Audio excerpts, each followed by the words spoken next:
Il y avait mon ami Nicolas Taverneau qui était sur France Inter ce matin, qui est mon ami d'ailleurs. Non mais je le dis, Et comme tout le monde lui demande on sait qu'on s'est vu avec Nicolas Taverneau, qui est donc le patron du groupe, BFM, RMC, etc.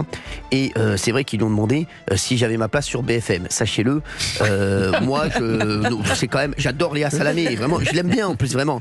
Mais Léa, je pense qu'il faut pas avoir fait de la télé pendant 30 ans pour savoir que je n'ai pas ma place sur BFM TV et je n'ai pas du tout envie d'aller sur BFM pas TV. De velléité. Sur LCI peut-être. Alors sur RMC Story aussi dans son groupe. C'est pour ça que dans son groupe c'est assez compliqué. Sur RMC Story, je crois qu'il a fait entrer l'accusé ou je pense que c'est pas pour moi non plus. Sur RMC Découverte, aller faire le chemin, la traversée de l'Alaska, c'est pas tellement pour moi. Donc je comprends que Nicolas Taverneau ait dit non, il n'y a pas de place pour Cyril Hanouna. Alors je vous dis pourquoi j'ai vu Nicolas Taverneau. Déjà c'est un ami de longue date puisque comme il l'a dit lui-même, il voulait me recruter à l'époque pour que j'aille sur M6.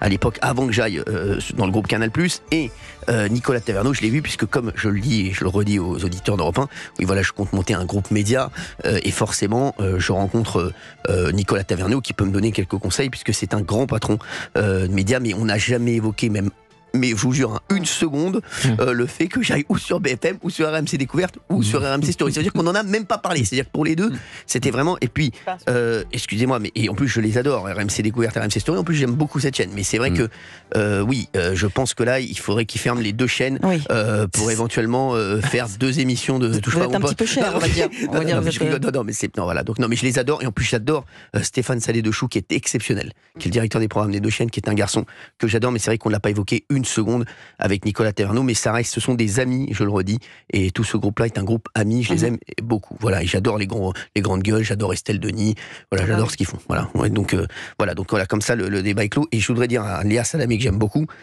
qu'elle sache que je reste dans le groupe Canal+, en télévision, sur Europe 1 en radio, donc voilà, la seule chose qu'elle peut faire, c'est inviter Gérard Briziero ou Maxime Sada et leur dire: alors, jusqu'à quand Cyril Hanouna va rester dans le groupe Canal+? Si je peux lui répondre, c'est déjà jusqu'en 2027. Voilà. Merci Léa, je t'embrasse et n'hésite pas à venir nous voir ou à nous appeler au 01 80 20 39 21 pour me poser directement les questions. Voilà. Qu'est-ce qui se passe? Ça va, Gauthier? Non, j'étais en train de me dire qu'il faut se justifier maintenant de toutes les personnes avec qui ont des jeunes. C'est incroyable. Donc, aujourd'hui, vous faites Nicolas Taverneau, demain, on vous donnera peut-être de vous justifier d'avoir déjeuné avec je ne sais qui. Mais c'est fou. Ça enclenche beaucoup de messages sur votre portable.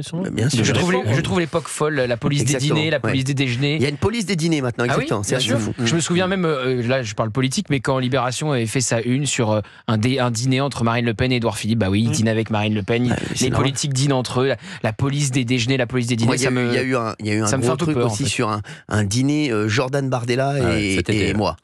Cet été. Alors là, ça a fait la une. C'était un truc de fou. Ils ont appelé tout le monde, ils ont appelé Jordan Bardella. Et quand vous avez dîné avec, que vous avez vu Mélenchon et les autres, non, j'ai pas eu. Non.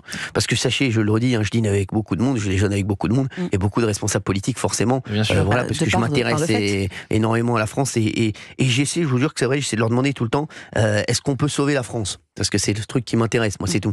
Donc voilà, je trouve intéressant de discuter avec des gens qui sont au pouvoir ou qui peuvent l'être à un moment. Donc forcément, je leur demande souvent. Il y a beaucoup d'hypocrisie parce que tout le monde le fait. Tous les journalistes politiques de la place de Paris le font.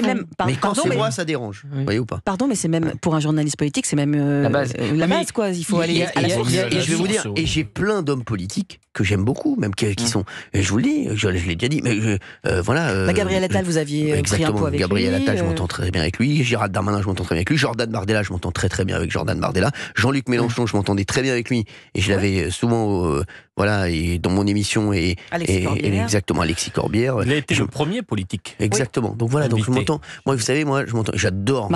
Il y a un mec que j'adore, c'est Laurent Wauquiez, qui est pour moi, un talent exceptionnel, Laurent. Voilà, Marlène Schiappa, bien entendu. Et j'ai très envie justement de rencontrer prochainement Bruno Retailleau. Donc parce que je trouve que c'est incroyable ce qu'il fait. Enfin, en tout cas, je trouve qu'il fait un début de mandat. C'est le seul qui imprime en dehors de Michel Barnier dans le gouvernement actuel. C'est le seul qui imprime, qui a imposé sa marque. Alors, on aura Antoine Armand la semaine prochaine. Donc, vous lui direz qu'il imprime également. Avec Antoine Armand. Merci. Antoine Armand, il a imprimé rapidement. Rétropédale dans une polémique avec le Rassemblement national.